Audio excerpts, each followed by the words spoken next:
আসসালামু আলাইকুম। পঞ্চম শ্রেণীর শিক্ষার্থীরা কেমন আছো সকলে? আশা করি সকলেই ভালো আছো। আজকে আমি তোমাদের পঞ্চম শ্রেণীর গণিত একটি প্রশ্ন নিয়ে আলোচনা করব, যেখান থেকে তোমাদের বার্ষিক পরীক্ষায় অনেকগুলো কমন পড়বে।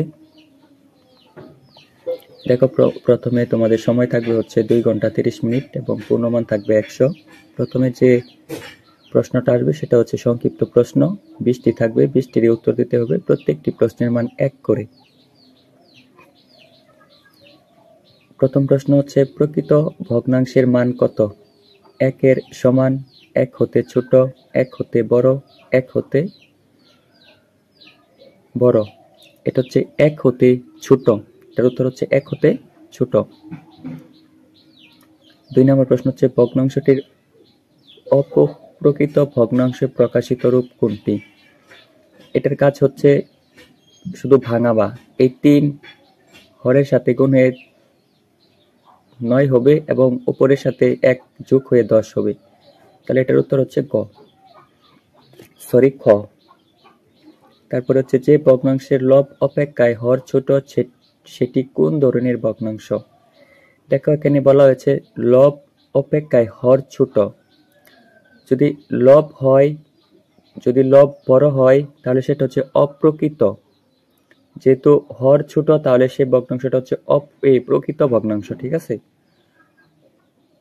লব অপেক্ষায় হর ছোট হলে প্রকৃত।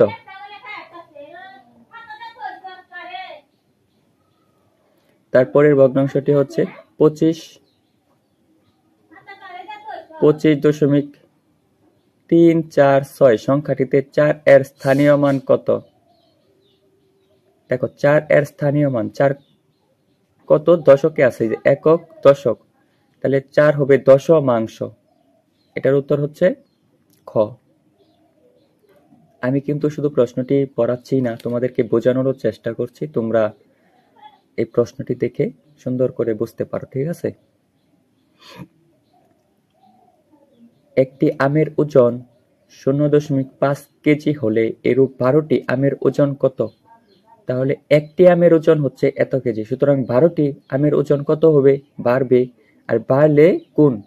তাহলে 0.5 দিয়ে তুমি এই 12কে গুণ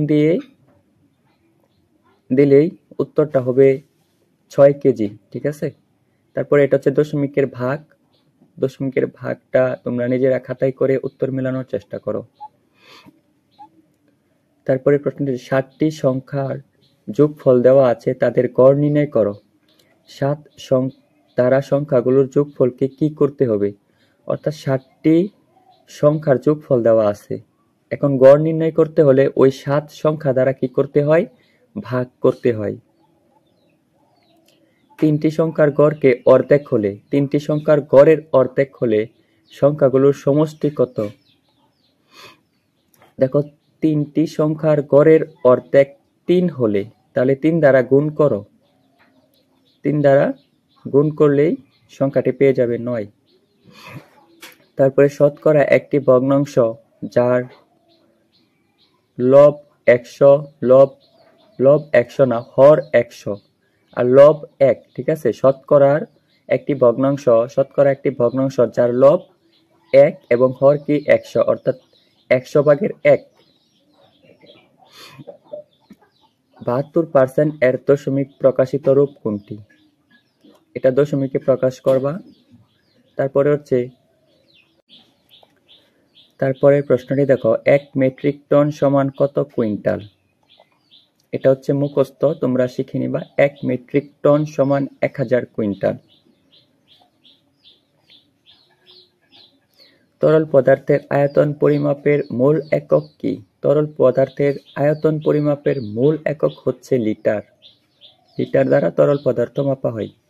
চতুর্ভুজের 4টি কোণই সমকোণ হলে তাকে কি বলে? একটা চতুর্ভুজের 4টা কোণ যদি সমকোণ হয় তাহলে তাকে আয়ত বলে, কেননা আয়তক্ষেত্রের 4টি কোণের সমষ্টি, প্রত্যেকটি কোণই সমকোণ, অর্থাৎ 90 ডিগ্রি। সমকোণ মানে হচ্ছে 90 ডিগ্রি, মনে রাখবা, সমকোণ মানে হচ্ছে 90 ডিগ্রি। নিচের চিত্রে ক কোণের পরিমাণ কত?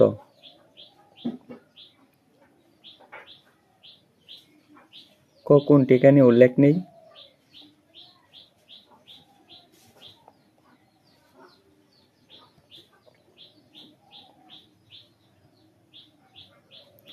হ্যাঁ, ক হচ্ছে যে কে দ্বারা ক বোঝানো হয়েছে, ঠিক আছে? তাহলে এই ক কোণের পরিমাপ কত?